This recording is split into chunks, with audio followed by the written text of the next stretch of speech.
Amém, amém. Bom dia a todos e todas, a graça e a paz de Jesus a vocês.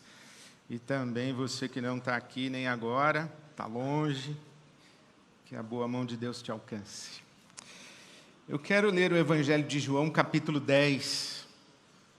O Evangelho de João, capítulo 10, e lhes falar hoje sobre o Evangelho da graça de Deus contra a religião que mata.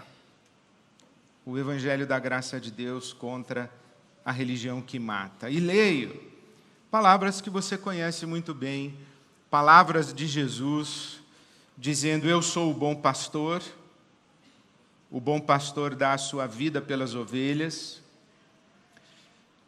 o ladrão vem apenas para roubar, matar e destruir. Disse Jesus: eu vim para que tenham vida, e vida em abundância. Eu vim para que tenham vida, e vida em abundância. Que o Espírito Santo de Deus nos guie a toda a verdade, e que sopre em nós, e na profundidade de nós, discernimento para este Evangelho de Jesus, a boa notícia de Jesus. Vida, vida. O ladrão vem para matar, roubar e destruir. O senso comum pensa ou interpreta que Jesus esteja falando do diabo. O diabo vem para matar, roubar e destruir. Entretanto, você sabe que as boas regras de interpretação de texto valem também para a interpretação do texto sagrado. E nós sabemos que nas regras de interpretação de um texto, as palavras têm sentido à luz do seu contexto. Um texto significa dentro de uma lógica interna. Então, preste atenção no que Jesus está dizendo em João capítulo 10. Eu lhes asseguro que aquele que não entra no aprisco das ovelhas pela porta, mas sobe por outro lugar, é ladrão e assaltante. Ladrão e assaltante. Versículo 1. Versículo 8. Todos os que vieram antes de mim eram ladrões e assaltantes. Versículo 11. Eu sou o bom pastor dá a sua vida pelas ovelhas. O mercenário não é o pastor a quem as ovelhas pertencem. Assim, quando vê que o lobo vem, abandona as ovelhas e foge. Então o lobo ataca o rebanho e o dispersa. Ele, o mercenário, é assalariado. Ele está lá por dinheiro e não se importa com as ovelhas. Então, quando Jesus está falando do ladrão que vem para matar, roubar e destruir, ele não está falando do diabo. Ele está falando dos falsos profetas, dos falsos pastores, dos falsos mestres. Ele está falando dos maus pastores de Israel, o rebanho de Deus. Esta é uma contraposição que Jesus faz entre ele como bom pastor, ele, Jesus, como bom pastor, e os que vieram antes dele, provavelmente numa referência aos saduceus, aos fariseus, aos herodianos, aos grupos chamados de seitas judaicas do tempo de Jesus. Estas pessoas que se apossaram da estrutura religiosa de Israel e se apoderaram do próprio povo de Israel. Jesus os classifica como ladrões, assaltantes, mercenários, que vêm para roubar, matar e destruir. Isto é muito corrente na fala de Jesus. Mateus capítulo 7, no Sermão do Monte, Jesus nos adverte dizendo que devemos ter muito cuidado com os falsos profetas. Os falsos profetas que se apresentam vestidos de ovelhas, mas que na verdade são lobos devoradores. E Jesus diz: pelos frutos vocês conhecerão os falsos profetas. Eu entendo que Jesus esteja dizendo não apenas os frutos da vida dos falsos profetas, mas também os frutos na vida daqueles que seguem os falsos profetas. Um falso profeta é desmascarado não apenas pela inconsistência, incoerência de sua própria vida, mas também pelos danos, os males, os prejuízos que o falso profeta causa na vida de quem o ouve ou de quem o segue. Então você sabe se você está seguindo um falso profeta, olhando para ele, e se você não consegue saber muito dele, porque você só o vê na televisão, você não sabe da vida dele, você não sabe dos bastidores da vida dele, você não convive com ele, você se impressiona com o que ele fala, mas você não o conhece, você só o percebe pela tela. Então, talvez você não consiga discernir quem é um falso profeta avaliando a vida do profeta, mas você pode encontrar boas referências para avaliar se você está eventualmente seguindo um falso profeta, avaliando o que acontece na sua vida enquanto você segue esse tal profeta. Quais são os frutos que você colhe na sua própria vida? Jesus está dizendo para nós, cuidado com os falsos profetas. O apóstolo Paulo, quando se despede da igreja de Éfeso, ele chama todos os presbíteros da igreja, ele se despede dizendo, olha, eu não vou encontrar vocês novamente, é uma despedida definitiva, o Paulo sabe disso, o apóstolo, e ele diz, cuidem de vocês mesmos e do rebanho de Deus que custou o sangue de Jesus, e Deus comprou esse rebanho com sangue. Cuidem, portanto, de vocês mesmos e do rebanho, porque eu sei, disse o apóstolo Paulo, que depois da minha partida, irão se levantar homens inescrupulosos, lobos devoradores, que não pouparão o rebanho. E ele diz mais, ele diz, no meio de vocês, entre vocês, os lobos, os falsos profetas, os falsos mestres, os ladrões que roubam, destroem e matam.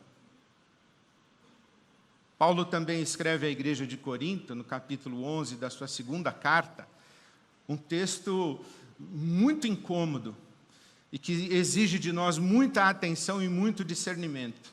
Eu me refiro à segunda carta aos Coríntios, capítulo 11, tá? Ele diz assim, olha, Satanás se disfarça de anjo de luz. E não é de admirar que também os seus ministros, os ministros de Satanás, que também os seus servos, também se disfarcem de anjos de luz e enganem a muitos. Então Paulo está dizendo, olha, cuidado. Jesus advertiu, cuidado com os falsos profetas. Paulo diz, cuidado com os lobos devoradores. E cuidado com os ministros de Satanás que se disfarçam de anjo de luz ou anjos de luz. É contra esse tipo de gente que Jesus está falando aqui, dizendo o ladrão, o salteador, o mercenário, o falso profeta e o falso mestre, que mata, rouba e destrói. É contra isso que ele está falando. Roubam, matam e destroem,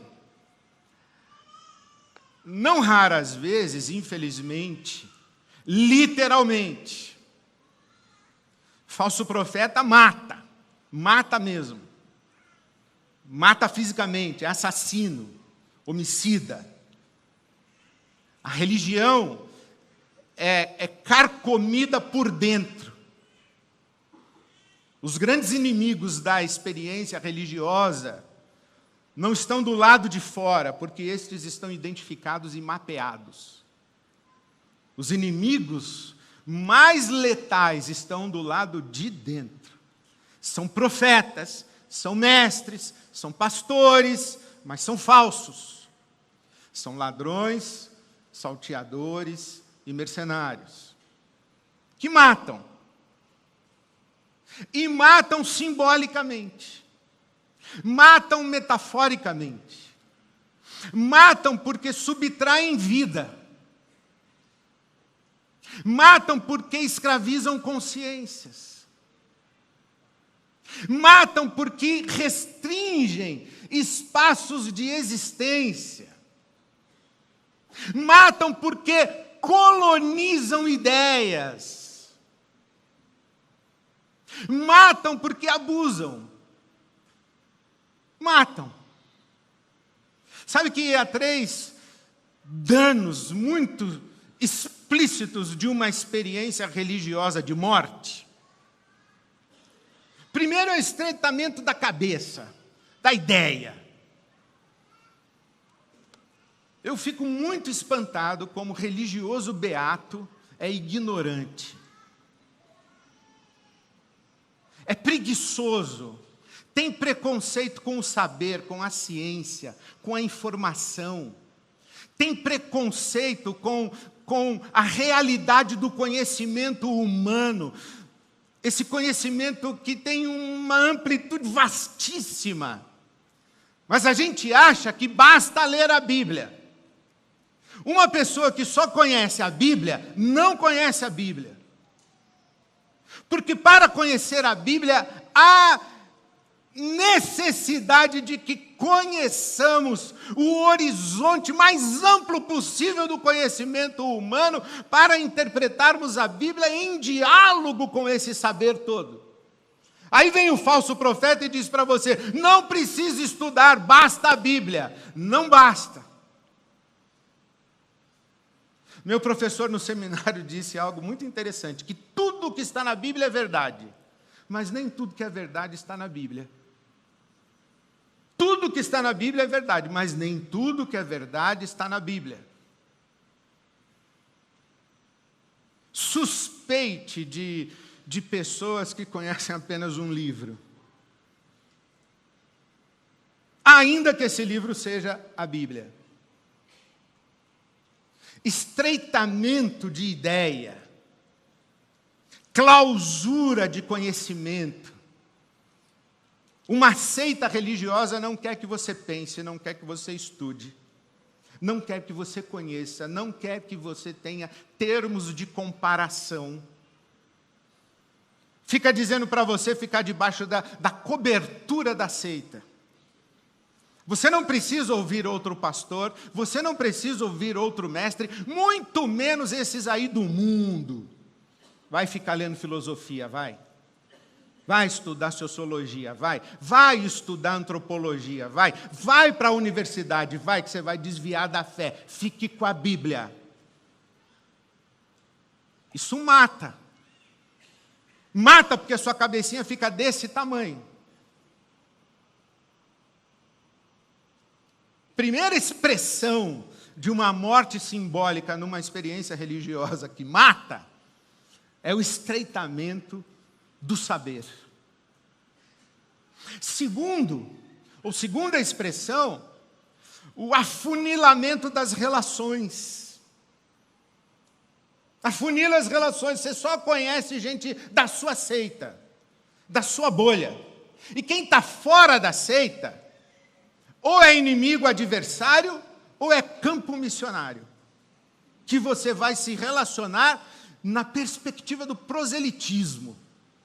Você não tem amizade, você não tem relação humana autêntica, você não tem entrega, você não tem troca. Por quê? Porque você não tem nada para receber de quem está no mundo. Você não tem nada para ser abençoado e aprender de quem não conhece Jesus. Sabe que eu tenho na página da minha biografia um período servindo ao Exército Brasileiro. Fiz isso. Servi no 2º Grupo de Artilharia Antiaérea em Quitaúna. E lá conheci meus irmãos crentes. Conheci o Nogueira. Nogueira era o corneteiro do exército. Tocava o alvorada, tal, toque de recolher. Nogueira era o corneteiro. E sabe que naquela época, eu não sei se ainda é assim, mas naquela época a gente, quando ia almoçar, ia para o rancho, para a refeição, a gente não podia entrar com a cobertura, com o boné do soldado, a cobertura. E se você entrasse no rancho com a cobertura e o sargento pegasse, ou o tenente pegasse, você estava lascado. E o Nogueira estava na fila com a cobertura, esqueceu de tirar. E o sargento foi se aproximando sorrateiramente, o rapaz que estava atrás do Nogueira, querendo ajudá-lo e livrá-lo das garras maldosas do sargento. Estendeu a mão para pegar a cobertura do Nogueira antes do sargento. E o Nogueira imediatamente disse: tira a mão da minha cabeça, filho do diabo. É assim que a gente se relaciona. Quando a gente faz parte de uma seita, quem não é da seita é filho do diabo. E aí você não tem relacionamentos, você não tem afetos, você não tem sequer respeito humano. O seu mundo de relações fica estreitado, encolhido. Você se torna uma pessoa preconceituosa, você se torna uma pessoa cheia de julgamentos e condenações, que olha de cima para baixo para as demais pessoas. Porque na sua seita, o maldito ladrão que rouba, mata e destrói, foi comendo as suas relações humanas de tal maneira que só ficasse aquele grupinho da seita, com ele, o falso profeta, em pé no palco e sendo admirado por todos. Terceira coisa que acontece numa experiência religiosa que mata, não é apenas o estreitamento do saber, o encolhimento das relações, mas a subtração das experiências humanas. Porque a sua vida fica confinada ao espaço religioso, às atividades religiosas, à agenda religiosa. Sabe, quando eu era pastor, no início do meu ministério, lá em Jundiaí, nós fomos fazer o planejamento do ano, e eu percebi que na agenda da juventude tinha atividade todo sábado na igreja. Era ping-pong, era festa da sardinha, era louvor, era estudo bíblico, era gincana, tudo na igreja. E eu fiquei incomodado com aquilo. E aí eu ia fazer o seguinte comentário. Falou: pessoal, tem que deixar a juventude respirar, pessoal. Mas na hora que eu ia fazer esse comentário, um diácono da igreja disse: pastor, estou gostando muito desse planejamento. Os jovens não terão tempo de ir para o mundo. Fica aqui jogando ping-pong na igreja. Vida de beato, vida de beata.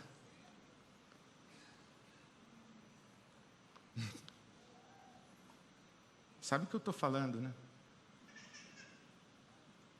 A genial Laerte, cartunista, tem Deus como uma das suas personagens, que eu gosto muito de acompanhar as aventuras de Deus pela pena da Laerte. Na minha sala, no meu gabinete pastoral, tem um quadro que eu ganhei de presente dela, muito bonito. Qualquer dia você passa lá e vê. Mas tem uma que eu acho muito interessante. No primeiro quadradinho tem Deus falando com uma senhorinha, dizendo: a senhora não é aquela irmã do círculo de oração? E ela diz: sim, senhor.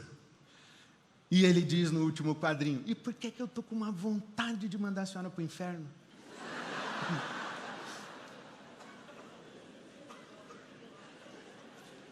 Sabe qual a maneira mais sutil que o falso profeta mata você, destrói e rouba de você? Saber, relações, experiências na vida. Ele faz isso em nome da religião e em nome de Deus. E aí ele traz você para essa clausura religiosa. Tudo que fica do lado de fora é do mundo, é do diabo, e a luz está apenas aqui dentro. E tem base bíblica. pelo menos na boca do falso profeta. Ele diz assim, olha, porque diz a palavra de Deus, não tome a forma do mundo, não se deixe moldar pelo mundo. Aí a gente sai do mundo e vem para a religião. E estranhamente a gente encontra um ambiente mundano, cheio de malícia, cheio de fofoca, de maledicência, de competição, de hostilidade velada. Sabe aquela coisa que se chama o passivo-agressivo? Todo mundo chama de irmão, de irmã, troca beijinho e diz, precisamos orar pela irmã fulana, está numa crise no casamento. Piedosa, né? É dentro do círculo de oração que se destroem reputações, que se colocam em xeque as boas motivações, as puxadas de tapete, as segregações, as famílias mais ricas da comunidade, quem contribui mais, quem contribui menos.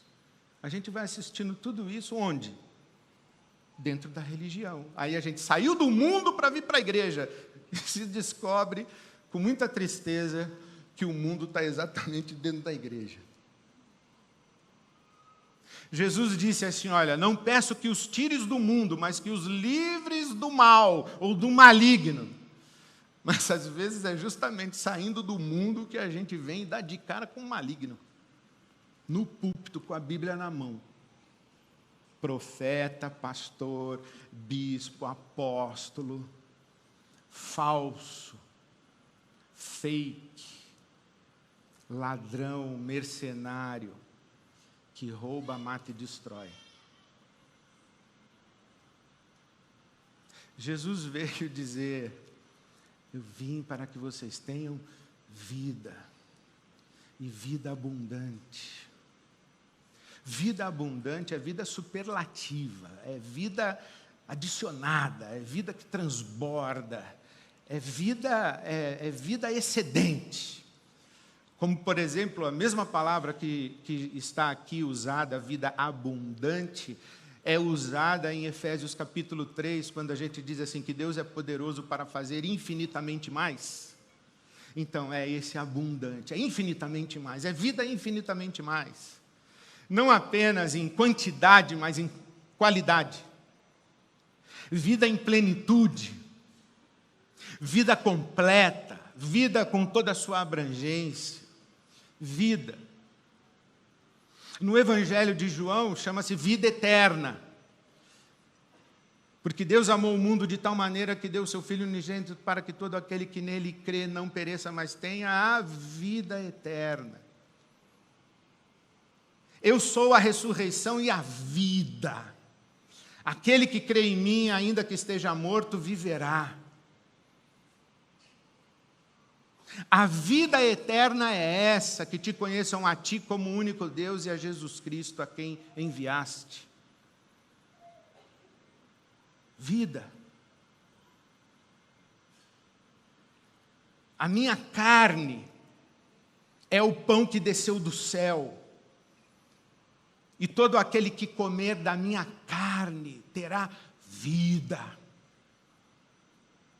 João termina o seu evangelho no capítulo 20 dizendo o seguinte, olha, há muita coisa que Jesus fez, e eu poderia escrever muitos livros contando o que Jesus fez, mas eu escolhi contar somente estas, para que vocês creiam que Jesus é o Cristo, Filho do Deus vivo, e crendo tenham vida em seu nome, vida eterna, que nós, na nossa experiência religiosa, costumamos considerar que é vida depois da morte, é morrer fisicamente e ir para o céu. Nós confundimos vida eterna com céu. Nós confundimos uma qualidade, uma densidade de vida com um lugar geográfico de existência. Céu. Mas ir para esse lugar geográfico chamado céu, essa dimensão de existência, sem experimentar a vida, É o mesmo que receber alta do hospital, sendo tuberculoso e sair tossindo. Teve alta, pode ir. Mas o problema não é onde eu vou, se eu vou para casa, se eu vou para o hospital, se eu vou para o shopping. O problema é se eu sou tuberculoso ou não sou. O problema é se eu tenho no meu corpo vida ou se eu tenho morte instalada. E Jesus diz, eu vim para que vocês tenham vida. Vida. E aí, sabe, gente, eu penso que essa vida eu trago para mim, para a minha própria experiência humana, quando nas minhas orações eu digo, Jesus, eu quero essa vida aí abundante. Quero essa vida abundante.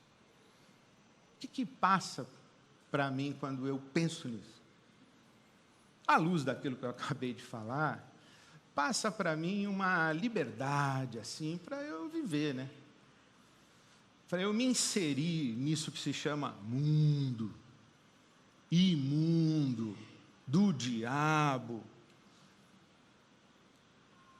Quando eu penso que Jesus me dá vida, eu penso que Ele me dá poder e autoridade para redimir isso que está sendo usurpado pelo mal, pelo maligno, pelo diabo.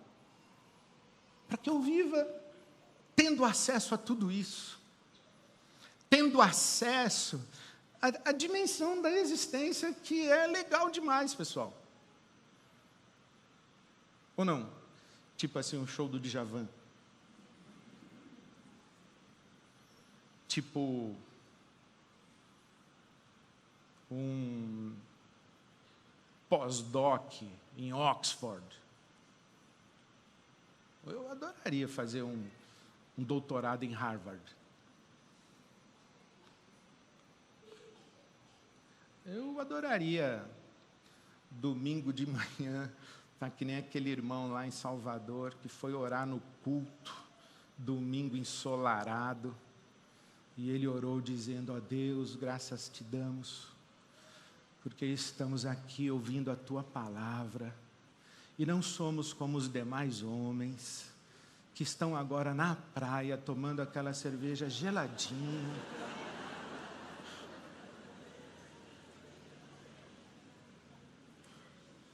Vida é isso. É dormir até mais tarde domingo, pessoal, sem ter medo de que o domingo é o dia do Senhor. Vida é santificar a refeição. Não é ir ao culto necessariamente.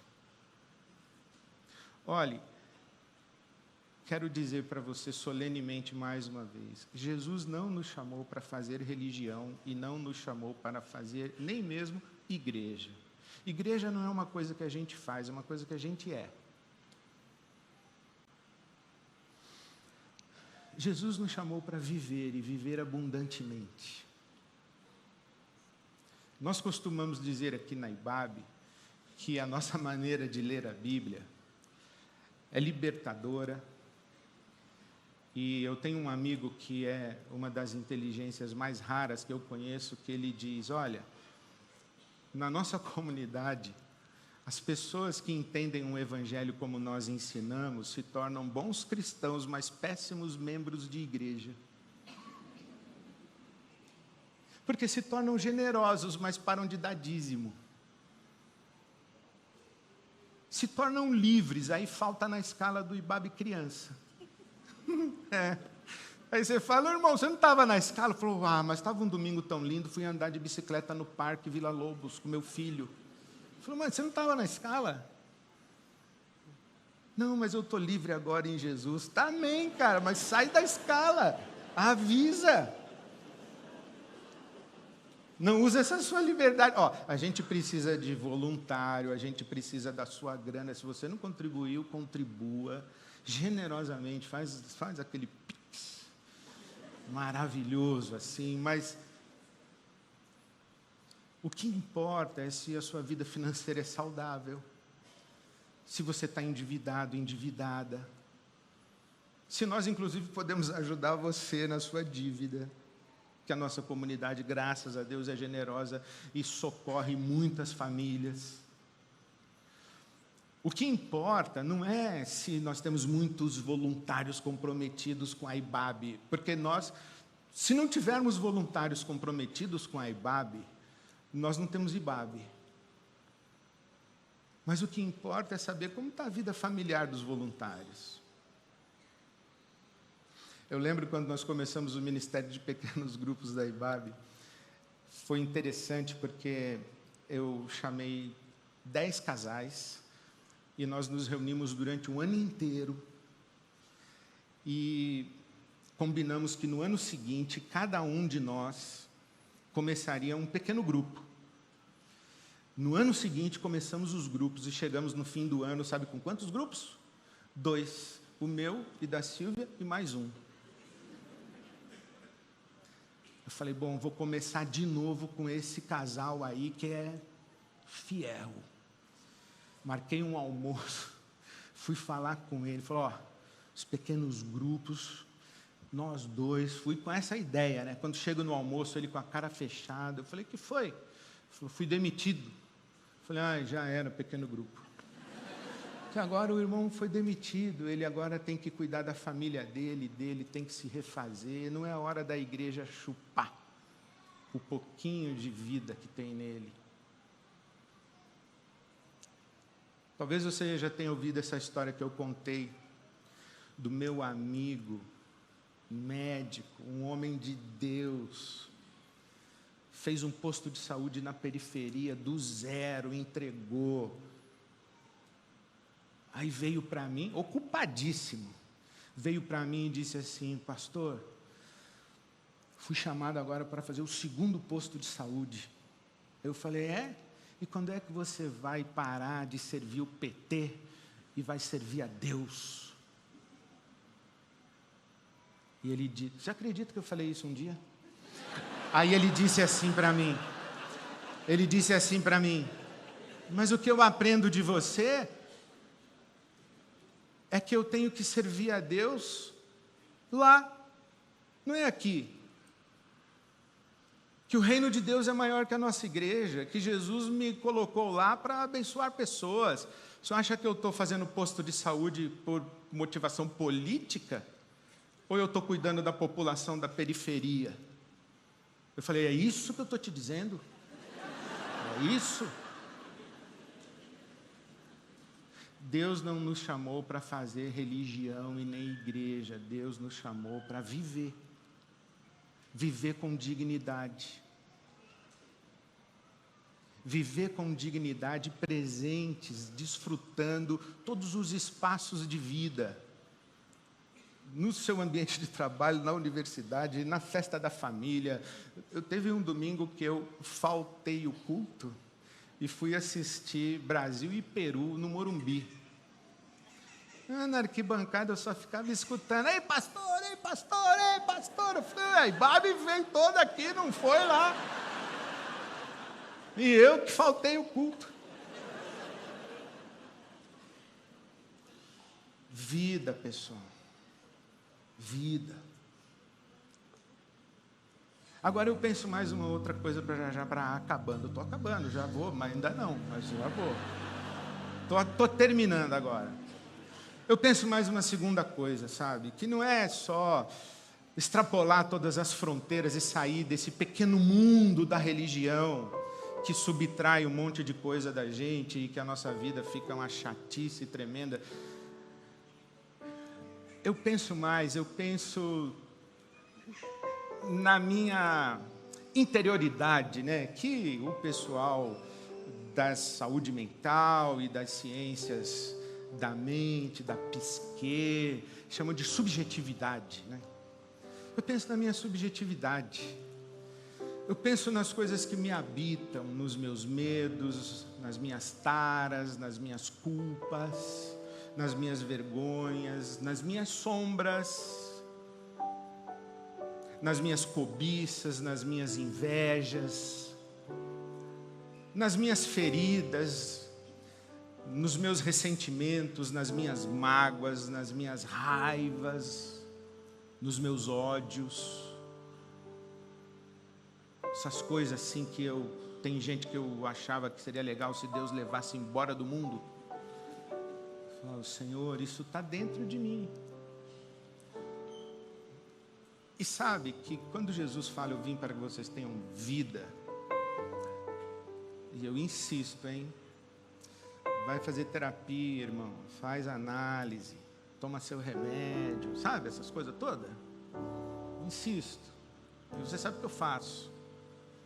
Mas quando eu penso que Jesus está dizendo, eu vim para que vocês tenham vida, Ele está falando que nós, seres humanos, nós não somos um sistema fechado, um sistema de corpo e psique. Existe em nós uma abertura para o que nós chamamos de mundo espiritual, para o Espírito. Ou como Paulo apóstolo fala, que o Espírito Santo testifica com o nosso espírito que somos filhos de Deus. Quando eu ouço Jesus falando isso, João capítulo 7, aquele que crê em mim terá do seu interior a jorrar um rio de águas vivas. E ele falava a respeito do Espírito Santo. Eu penso nisso, eu penso que existem coisas que mudam na minha vida para melhor e para a minha saúde.